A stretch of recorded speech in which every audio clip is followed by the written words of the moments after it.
आप देख रहे हैं इंडिया न्यूज़ 13। चलिए देखते हैं उत्तर प्रदेश की 25 फटाफट बड़ी खबरों को।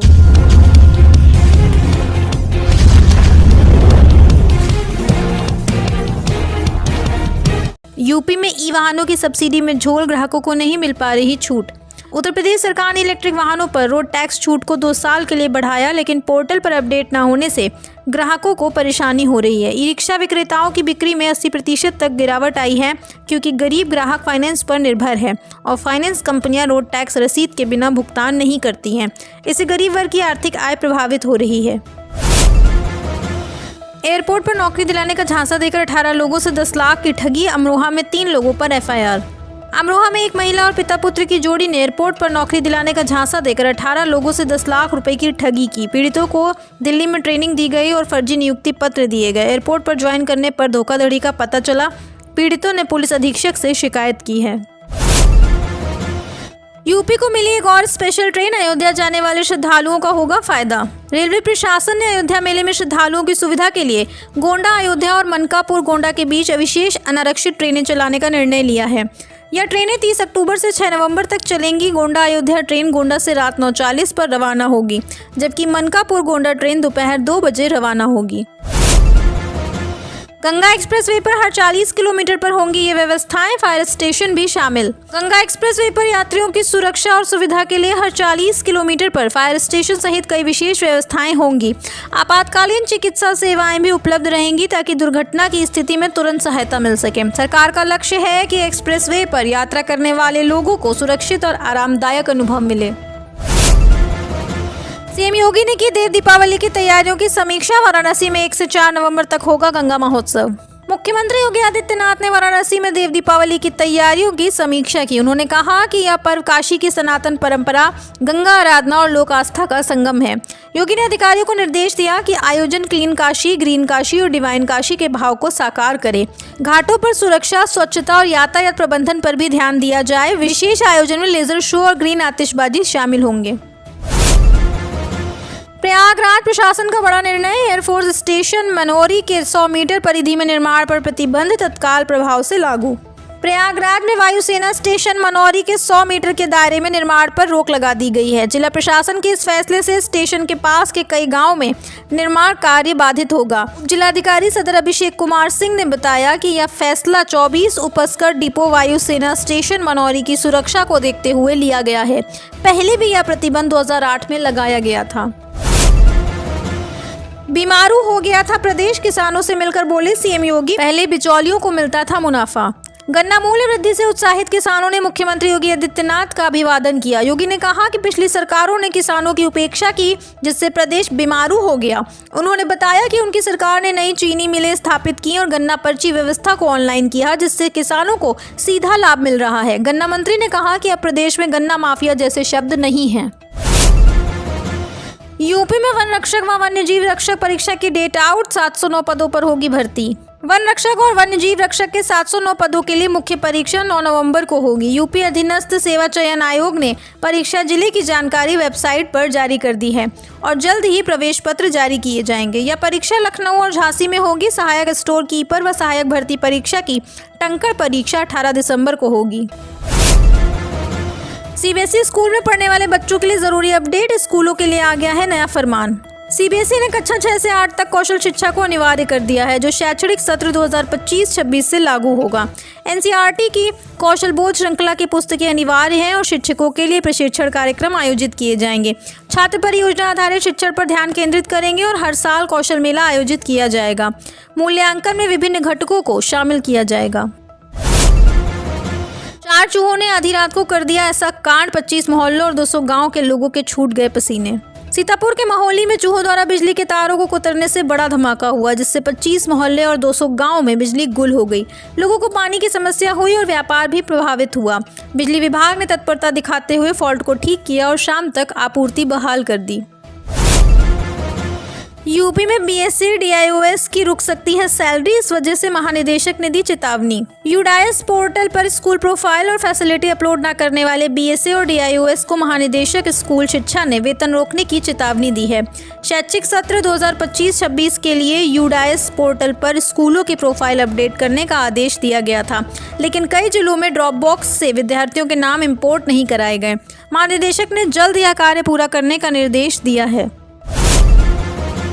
कानपुर में मेट्रो ने बारादेवी से नौबस्ता के बीच पटरी बिछाने का काम किया पूरा, बनेंगे 4 क्रॉसओवर।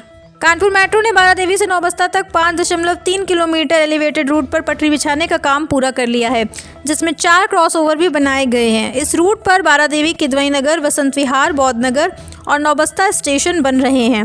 साथ ही कानपुर सेंट्रल से स्वदेशी कॉटन मिल रैंप तक भूमिगत रूट पर भी पटरी बिछाई जा रही है। यूपीसीए की 24 कमेटियां घोषित, संजय कपूर बने यूपी T20 लीग के चेयरमैन।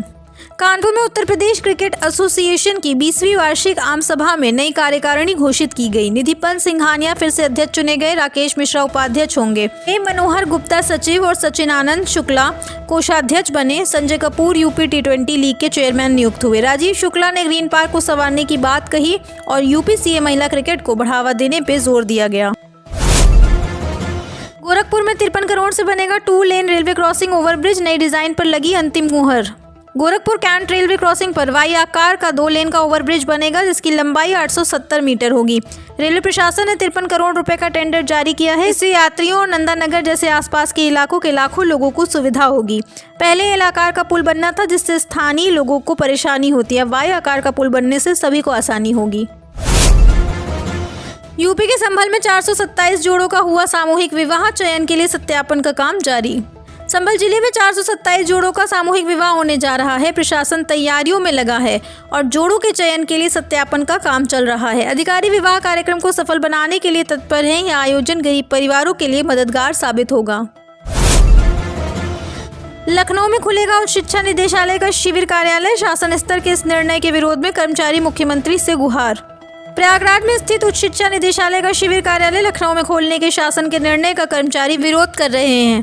कर्मचारी संघ ने मुख्यमंत्री को पत्र लिखकर प्रयागराज स्थित निदेशालय को विखंडित करने के आदेश को निरस्त करने की मांग की है। उनका कहना है कि प्रयागराज शिक्षा के क्षेत्र में महत्वपूर्ण है और निदेशालय को लखनऊ ले जाने से इसकी गरिमा कम होगी। विशेष सचिव ने उच्च शिक्षा निदेशक को कार्यवाही के लिए पत्र लिखा है। बिहार चुनाव से पहले योगी सरकार ने की बड़ी घोषणा, यूपी में रह रहे मतदाताओं को मिलेगी ये सुविधा। उत्तर प्रदेश सरकार ने बिहार के मतदाताओं के लिए एक महत्वपूर्ण घोषणा की है। बिहार में चुनाव के दिन उत्तर प्रदेश में काम करने वाले बिहार के मतदाताओं को सवैतनिक अवकाश मिलेगा। यह निर्णय चुनाव आयोग के निर्देशानुसार लिया गया है, जिससे लाखों मतदाताओं को अपने मताधिकार का प्रयोग करने में सुविधा होगी और वे लोकतंत्र में सक्रिय रूप से भाग ले सकेंगे। यूपी के इस जिले में 15 नवंबर से लागू होगी नई बिजली व्यवस्था, क्या क्या होंगे बदलाव। लखनऊ में नई बिजली व्यवस्था वर्टिकल अब 15 नवंबर 2025 से लागू होगी। पहले यह 1 नवंबर से होनी थी। मध्यांचल विद्युत वितरण निगम उपभोक्ताओं को असुविधा से बचाना चाहता है। प्रबंधन पूरी तैयारी के बाद ही नई बिजली व्यवस्था लागू करेगा। बेदाग अभियंताओं को जिम्मेदारी दी जाएगी। गोमती नगर जोन में हेल्प डेस्क का निरीक्षण किया गया और राजस्व वसूली के निर्देश दिए गए। आपके स्मार्टफोन की सेफ्टी के लिए सरकार ने लॉन्च किया एम कवच ऐप, धोखाधड़ी से बचाने को बनेगा ढाल। सरकार ने स्मार्टफोन उपयोगकर्ताओं को धोखाधड़ी से बचाने के लिए एम कवच नामक एक नया ऐप लॉन्च किया है। यह ऐप डिवाइस को सुरक्षित रखेगा और ऑनलाइन धोखाधड़ी से बचाएगा। एम कवच संदिग्ध गतिविधियों की जानकारी देगा, जिससे उपयोगकर्ता समय पर कार्रवाई कर सकेंगे। यूपी में अगले 3 दिनों तक मौसम में बदलाव की संभावना कम, किसानों को दी गई ये जरूरी सलाह। मौसम में आए बदलाव का असर फसल पर भी पड़ा है। अगले 3 दिनों तक मौसम में बदलाव की संभावना कम है। धान की कटाई के बाद रबी की मुख्य फसल गेहूं की बुआई होती है। बारिश की वजह से बुआई में देरी हो रही है। ऐसे में किसान 5 से 10 नवंबर तक हर हाल में गेहूं की बुआई कर लें, क्योंकि लेट होने पर फसल पर रोग का प्रकोप लगने की संभावना बढ़ जाएगी। खेतों में पराली को जलाने के बजाय खेत में ही जोताई कर उसे खाद के रूप में प्रयोग करना चाहिए। लखनऊ में जुटेंगे 22 देशों के प्रतिनिधि, निवेश के लिए देखेंगे यूपी की झलक। लखनऊ में 22 देशों के प्रतिनिधि उत्तर प्रदेश में निवेश के अवसरों को देखने के लिए एकत्रित होंगे। इस सम्मेलन का उद्देश्य प्रदेश में विदेशी निवेश को आकर्षित करना है। प्रतिनिधि यूपी की संस्कृति और विकास की झलक भी देखेंगे, जिससे उन्हें राज्य की आर्थिक प्रगति का अंदाजा होगा। सरकार प्रदेश के औद्योगिक विकास को प्रदर्शित करेगी। यूपी के जिले में 2 लाख से ज्यादा लोगों को नहीं मिलेगा मुफ्त राशन। इस वजह से अब हमेशा के लिए हो सकते हैं वंचित। KYC न कराएं 2,76,000 लाभार्थियों को नवंबर में भी मुफ्त खाद्यान्न नहीं मिलेगा। यही नहीं, KYC कराने की शासन से निर्धारित अवधि बीतने को है, जो दोबारा न बढ़ी तो इनका नाम भी पात्रता सूची से कट सकता है। इसके बाद ही कभी मुफ्त खाद्यान्न नहीं ले सकेंगे। मथुरा के 2 घाटों पर यमुना जल की होगी सफाई और 2 कुंडों का होगा कायाकल्प। गुरुग्राम का फाउंडेशन करेगा ये काम। मथुरा में यमुना नदी के विश्राम घाट और देवराह बाबा घाट के पास लिविंग वाटर साइकिल बिल्डिंग बनेगी। गोकुल में पतित पावन कुंड और बलदेव में बंदी आनंदी कुंड का पुनरुद्धार होगा। गुरुग्राम की living peace foundation CSR fund जुटाकर यह काम करेगी। इसके लिए ब्रज तीर्थ विकास परिषद और अन्य विभागों ने फाउंडेशन के साथ MOU किया है। परियोजना 2026 में शुरू होगी। बिहार विधानसभा के चुनावी मैदान में फिर उतरेंगे योगी आदित्यनाथ। भाजपा NDA के पक्ष में बनाएंगे माहौल। मुख्यमंत्री योगी आदित्यनाथ बिहार विधानसभा के चुनावी मैदान में फिर उतरेंगे। भाजपा के स्टार प्रचारक योगी फिर एक दिन में 3 जिलों में जनसभाएं कर भाजपा व NDA के पक्ष में माहौल बनाएंगे। मुख्यमंत्री इससे पहले भी 2 दिन में 5 जनसभाएं कर चुके हैं। ब्रजभूषण सिंह के हेलीकॉप्टर की धान के खेत में इमरजेंसी लैंडिंग, इस वजह से बिगड़ा संतुलन। केसरगंज के पूर्व सांसद ब्रजभूषण शरण सिंह के हेलीकॉप्टर की बिहार में खराब मौसम के कारण धान के खेत में इमरजेंसी लैंडिंग हुई। वह NDA उम्मीदवार के लिए चुनाव प्रचार कर रहे थे। पायलट ने सूझबूझ से हेलीकॉप्टर को सुरक्षित उतारा। घटना के बाद ब्रजभूषण सड़क मार्ग से पटना के लिए रवाना हो गए और उन्होंने सोशल मीडिया पर अपनी सुरक्षा की जानकारी दी। आप देख रहे हैं देश का number 1 Hindi news channel India news 18, मतलब भारत की आवाज।